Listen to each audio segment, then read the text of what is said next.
Hi everyone, welcome to Michelin King. Today we're going to be taking a look at the Orbital sander, can it polish paint? And we're going to be using a product from our range, Michelin King, and it's a product called All-in-One. So All-in-One is an all-in-one polish. Basically polishes the paint, protects it, and just increases the gloss, offers some filling, but it can also take out some mild, very light marring and scratching. What I've got here is I've got one of the wool pads on this machine. I'm just going to see exactly what this can do. So come on, let's check. Guys, to start off with, what we'll do, jewellery off, and make sure you give any polish that you're using, sealants, that type of thing, make sure you give it a good shake, and then twist open the nozzle fully. You'll normally hear a wee suction of air to let you know that it's fully open, and then put some all-in-one. Next thing you can do, close it back over and then just wipe off the excess. Just make sure that it's quite common with these wool pads that they will, especially the synthetic ones, that they will shed a little when they're out the packet. So just give them a wee pull at the edges. That's us. So this is for those of you that want to know, this is the Titan model. You can get this from Screwfix, and it is a 300 watt version, 4000 to 1300 per minute, and then it's a 5-inch 125mm backing pad, just the same as you would get on the dual action. The one thing with this type of machine is it's about £30 so considerably cheaper. But what we want to see is, does it actually do the job as well as a dual action? So all you want to do is just dab the paintwork, and next step, make sure you've got it turned down to about 2 or so, because you want to spread the product first, then work it in. So always make sure that the machine you're using, the pad, whatever it might be, the wool, is flat to the paint.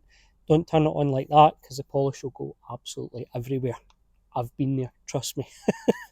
And then just on with the button.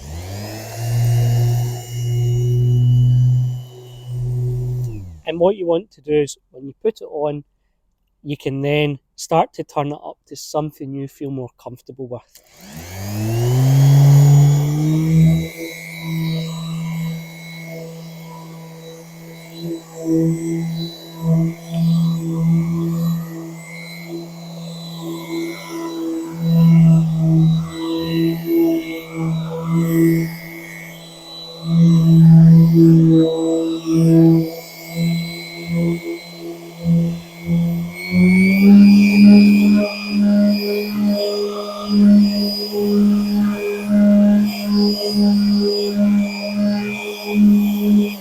So what I'm finding straight away is, this is only a 300 watt motor.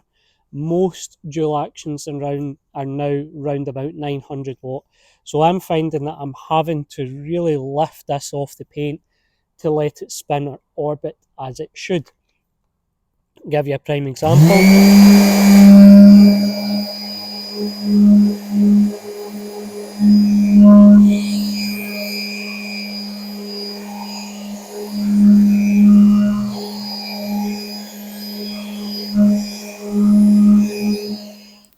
So guys, we're just finishing up here. What I'm finding with this machine is, with it being rated to 300 and something watts, it's just not powerful enough. The funny thing is, it's definitely removing the grime. As you can see with the woolen pad there, you can see the grime. So it's doing that. It's probably best suited to things like sealants and wax application. And for £30, it's great. Plug it in, off you go. It takes the strain out of really working around the car. The thing with waxes and sealants, you're not really working them into the paintwork because they're there to protect the paint. Whereas with an all-in-one pure abrasive polishes, you do want to work them in, and that's where I'm finding this is just, it's bogging down. I need to really lift it off the paint slightly to get the disc to spin. It's just, in my mind, it's just not powerful enough. Bearing in mind, most dual action machines are around about 900 watts now. And what you can see in the paintwork is the wheel pad itself is starting to become flattened almost, simply because I think it's just down to the fact that it moves in one motion.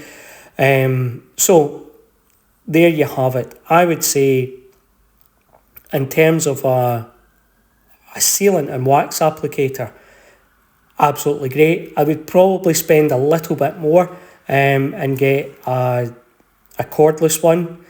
One of the things that I did do is I left some tar deposits on the car. I know I'm not supposed to, you should use tar and glue, but I just wanted to see what it was capable of doing. A dual action with the wheel pad will whip them off in next to no time. Whereas I'm finding with this, it's struggling. You know, I'm kind of moving the wheel to actually get it to remove the tar. I would probably be better doing it by hand for that type of thing, certainly, and for any abrasive. And fair enough, I'm not concentrating on an area for that long, but probably because I know in my own mind it's just not up to the task. Even if we were to move an inch a second, it's not going to really be able to do the job in my eyes. And maybe that's because I'm comparing it to a dual action machine. As you can see, I'm working on the tar deposits there, and I'm giving up quite quickly because I'm not even seeing them deplete that much. So for wax and sealants, definitely for polishing your car, it didn't give me the results that I was looking for. All we'll do now is we'll grab our Kensington cloth and remove the all-in-one. One of the important steps within this process is make sure you give all-in-one a few minutes just to set up on the paint. The reason you'll know it's ready to remove is just because it will go slightly hazy. Nice and easy to buff off. Again, the machine did a good job of applying it onto the paintwork and certainly removed a decent amount of grime that would have essentially been locked under whatever sealant or wax you apply after that. So it definitely has its job within your lineup. I just probably wouldn't use it for polishing your paint. As you can see, nice and easy to remove, nice high gloss finish as well. You've got quite a lot of wetness, so all in one, as well as the gloss, you've really got probably 75% wetness and the rest of it made up with gloss. So if you like your wet look, then definitely all in one is for you. So what we'll do is we'll take the camera off the tripod and just have a quick look at it, and yeah, let's have a look and see what you think. So there we go, guys. Hopefully you can see the finished article there. Nice wet finish, specifically as you can see here. Nice wet glossy finish, which is what we're looking for. We are doing a long-term test on the wheel, so excuse the mess on that.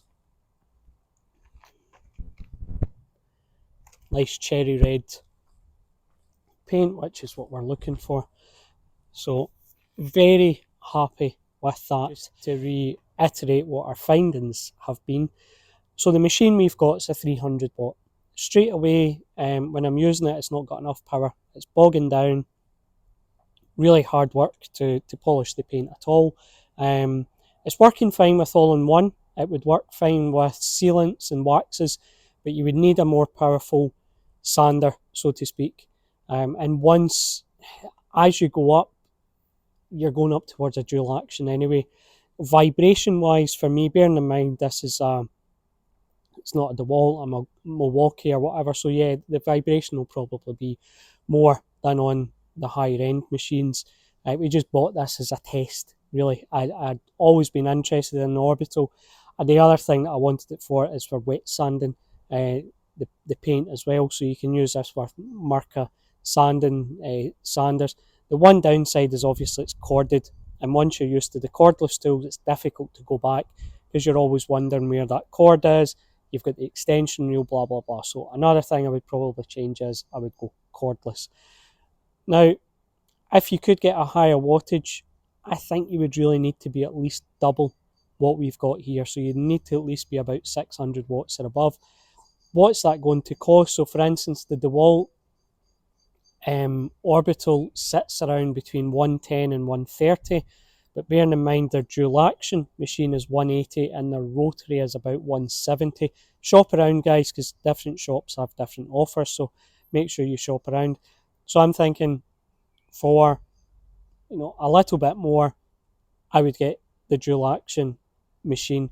The same can be said for other machines that are available as well, but just we use DeWalt in the factory, in the office, in the car park, wherever we might be. So there you go. Does it polish the paint? Not really. It bogs down. It's not. It was even struggling. I had left some tar spots on there, which normally all in one and a wheel pad whisk off with a dual action really easily. This struggled. So if it's struggling to remove tar deposits, which you should take off with tar and glue, but I just wanted to see if it could do it or not. Probably not for me unless we could get a higher wattage. And as I've said, if you go higher wattage, you're as well just getting the dual action. I think what this would suit is if you've already got an orbital. Scottish accent's getting in the way here. If you've already got one of these machines in your garage, then give it a go. But bearing in mind, it's not really meant for what you're using it for. It's just the fact it's a Velcro backing and it'll take a foam pad or a wheel pad. But as you've seen in the previous videos that we've been doing recently, the dual action machine from DeWalt really does the business. Just make sure that you get two 5 amp batteries. The 5 amp batteries are a bit more powerful. They last longer as well, and so you can have one on charge whilst you're using the other one, obviously. So there you go, all in one. The product itself, outstanding, very easy to use, perfect one-step product. As for the sander, I think we'll just keep that for sanding the paint with the wet and dry circular discs that we've got, and stick to a dual action or rotary for the paint. So there you go, guys. Thanks very much. Take care. Bye bye.